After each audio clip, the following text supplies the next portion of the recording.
하느님께서 우리에게 주신 말씀은 요한복음 3장 22절에서 36절, 요한복음 3장 22절에서 36절 말씀입니다. 신약성경 146면 말씀입니다. 한 절씩 교독하도록 하겠습니다. 그 후에 예수께서 제자들과 유대 땅으로 가서 거기 함께 유하시며 세례를 베푸시더라.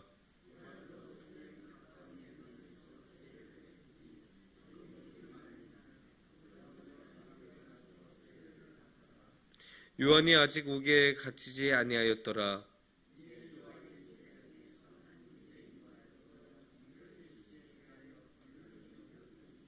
그들이 요한에게 가서 이르되 랍비여, 선생님과 함께 요단강 저편에 있더니 곧 선생님이 증언하시던 이가 세례를 베풀매 사람이 다 그에게로 가더이다.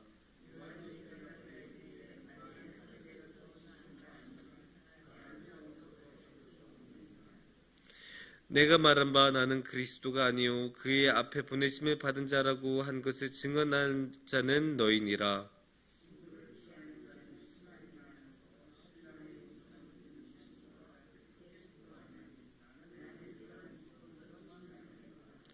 그는 흥하여야겠고 나는 쇠하여야 하리라 하니라.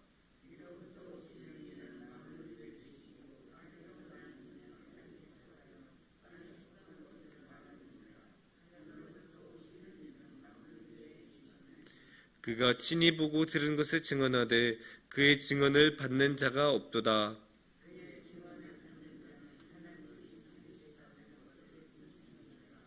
하나님이 보내신 이는 하나님의 말씀을 하나니 이는 하나님의 성령을 한없이 주심이니라.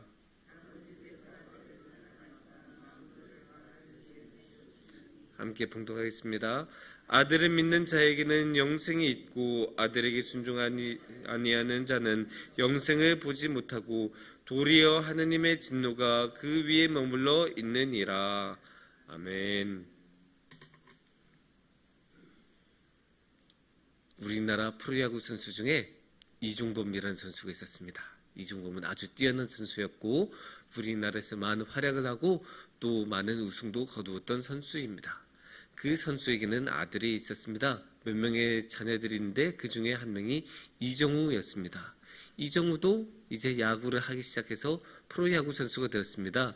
그래서 이제 입단하고 처음 데뷔했을 때는 아무래도 이종범이라는 선수가 워낙에 걸출한 선수였기 때문에 항상 이종범의 아들이라는 수식어로 불렸습니다. 이종범의 아들 이정우, 언제나 이렇게 불리고 다녔는데, 그런데 이제 이 이정우라는 선수가 실력이 늘고 또 늘어서 아주 뛰어난 선수가 되어서 그냥 우리나라에서 잘하는 정도가 아니라 미국에 있는 메이저리그까지 진출하게 되었습니다. 그만큼 아주 뛰어난 활약을 보이고 뛰어난 선수가 되니까 이제 역전이 되었습니다. 그래서 이제는 이종범의 아들 이정우가 아니라 이정우의 아버지 이종범이라고 불리게 되었습니다. 이렇게 우리가 사람을 그냥 자기 자신으로 부르는 경우도 있지만 관계를 통해서 불리는 경우가 있습니다. 그래서 누구누구의 아빠, 누구누구의 아들 이런 식으로 부르는 경우가 많습니다. 물론 그것은 방금 전에 말씀드린 것처럼 그런 사례처럼 관계가 변하는 것에 따라서 사람의 그 지위가 변한 것에 따라서 그 관계를 부르는 호칭이 달라질 수는 있지만 이렇게 사람은 어느 누구 다른 사람을 통해서 관계를 통해서 누구를 표현하고 수식하는 경우가 적지 않습니다. 우리도 일상적으로 그 많이 보는 것 아닙니까? 애기 아빠, 누구누구 아빠, 누구누구 엄마 이렇게 많이 부른 경우가 굉장히 많지 않습니까? 특히 우리나라에서는 더욱 그런 것 같습니다. 그렇게 우리는 자신만이 아니라 다른 누구를 통해서 이름을 호칭을 부르는 경우가 적지 않습니다. 이거는 결국 사람은 혼자서 살아가는 것이 아니라 관계를 통해서 살아간다는 것을 알 수 있습니다. 그런데 이렇게 관계를 통해서 살아가고 관계를 통해서 누군가를 표현하는 것은 우리 사회에서만 있는 일은 아닌 것 같습니다. 왜냐? 성경에서도 그러한 모습을 볼 수 있기 때문입니다. 오늘 말씀에서 보면 오늘 말씀은 사실 아주 중요하고 이야기할 게 굉장히 많은 말씀입니다. 사실 이 구절만 가지고도 한 학기 수업을 할 수 있을 정도로 너무나 많은 중요한 내용들이 많이 담겨 있는 그러한 말씀인데, 그 중에서 우리는 예수님이 어떠한 분이신지를 알 수 있습니다. 먼저 예수님을 어떻게 표현할 수 있는가? 예수님을 하나님과의 관계에서 먼저 표현하는 것을 볼 수 있습니다. 그래서 31절을 보시면 이렇게 이야기가 나오고 있습니다. 31절에서는 위로부터 오시는 이라고 나옵니다. 위로부터 오시는 이는 만물 위에 계시고 땅에서 난 이는 땅에 속하여 땅에 속하는 것을 말하느니라. 하늘로부터 오시는 이는 만물 위에 계시나니. 여기서 위하고 하늘은 결국 같은 거겠죠. 그래서 위로부터 오시는 이가 나오고 그 다음에 하늘로부터 오시는 이가 나옵니다. 이게 그냥 혼자서 그냥 위에서 뚝 떨어진 게 아니죠. 하나님께서 보내주시고 하나님께서 가라라고 하셨으니까 하나님께서 보내신 이 아버지 하나님이 보내신 이여서 하늘로부터 오시고 위에서부터 오신 이라고 표현이 되고 있습니다.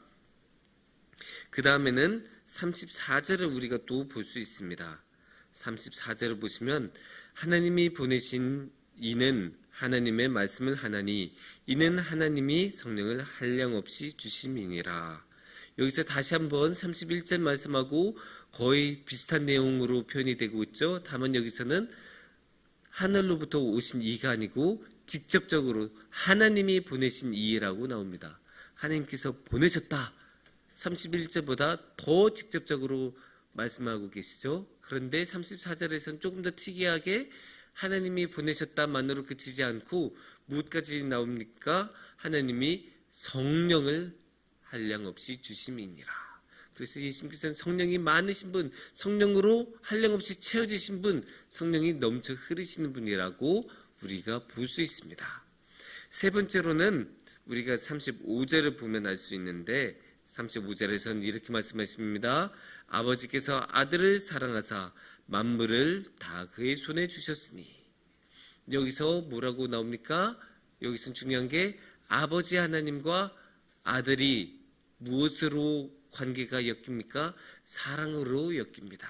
그래서 아버지 하나님이 사랑하시는 아들, 아버지 하나님의 사랑을 받고 있는 아들 예수님, 이렇게 표현이 되고 있어요. 그러니까 다시 한번 말씀드리면 처음에는 위로부터 오시니, 그 다음엔 하나님이 보내시니, 그리고 세 번째로 하나님께서 사랑하시니, 이렇게 예수님과 하나님의 관계가 표현이 되고, 그 관계를 통해서 예수님이 그냥 혼자서 나타난 게 아니라 아버지 하나님하고 관계된 사람, 아버지 하나님의 관계가 굉장히 강하게 결합이 되어 있고 그걸로 살아가신 분이라고 오늘의 말씀은 표현하고 있습니다. 그냥 예수님이 뜬금없이 오신 게 아니라 아버지 하나님께서 보내셔서 오셨고 그 아버지 하나님이 주신 성령과 사랑으로 이 모든 것을 하시는 분이라는 것을 우리가 오늘의 말씀을 통해서 알 수 있습니다. 그런데 35절 말씀을 우리가 다시 보시면 좀 특이한 게 그냥 아버지께서 아들을 사랑하사 이걸로 끝날 수도 있는데 이렇게 아버지 하나님과의 관계로 표현한 것에 그치지 않고 그 다음에 뭐가 나옵니까? 만물을 다 그의 손에 주셨으니. 그러니까 앞에서는 뭐예요? 아버지 하나님과의 관계로 표현하는데 그 다음에는 무엇과의 관계로 나옵니까? 만물과의 관계, 이 세상과의 관계를 표현하고 있어요. 그래서 이 세상의 관계는 무엇입니까? 만물이 다 예수님의 손에 있다. 만물은 다 예수님의 것이다. 만물을 다스리시고 소유하시는 분 예수님, 이렇게 표현하고 있어요. 그러니까 이제 앞에서는 다 무엇이에요? 아버지 하나님과의 관계로 표현이 되는데 그 다음에 또 나온 게 이 사람과의 관계, 세상과의 관계를 표현하고 있는 거예요. 이렇게 두 가지 측면, 그러니까 예수님은 아버지 하나님과 사람 사이에서 그만큼 이어준다고 볼 수 있는 거예요. 그래서 아버지 하나님과의 관계에서는 위로부터 오시고 하늘로부터 오시고 하나님의 사랑으로 가득 찬 분이시고 이 세상과의 관계에서는 이 세상을 다스리시고 만물을 다 그의 손에 붙들고 계신 예수님, 이렇게 표현이 되는 거죠. 우리도 이제 누구누구의 아들로 표현이 될 수도 있지만 누구누구의 아버지로 표현이 될 수도 있고 누구누구의 딸로 표현이 될 수도 있지만 누구누구의 어머니로 표현할 수도 있는 것 아니겠어요?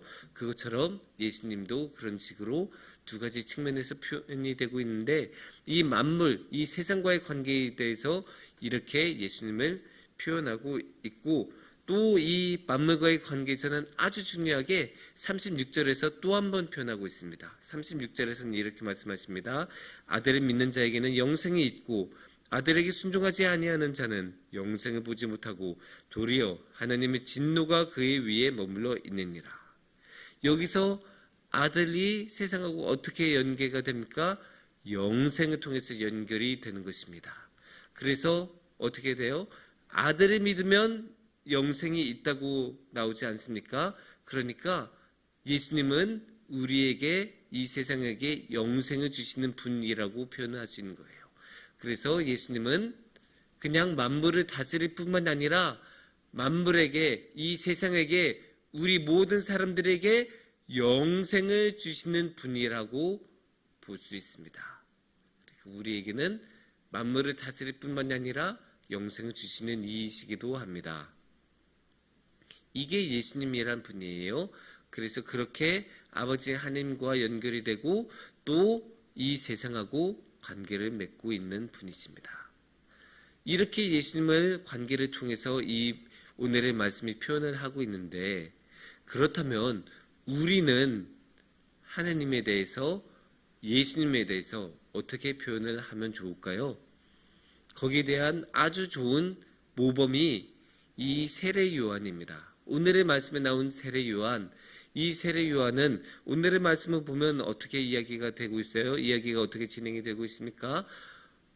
열심히 이제 세례 요한은 항상 세례를 베풀고 있는데 제자들이 와서 스승님, 지난번에 스승님이 말씀하셨던 분이 저쪽에서 세례를 베풀고 있는데 다 그분에게 세례를 베풀고 세례를 받다 보니까 우리한테 안 오고 다 그쪽으로 갑니다.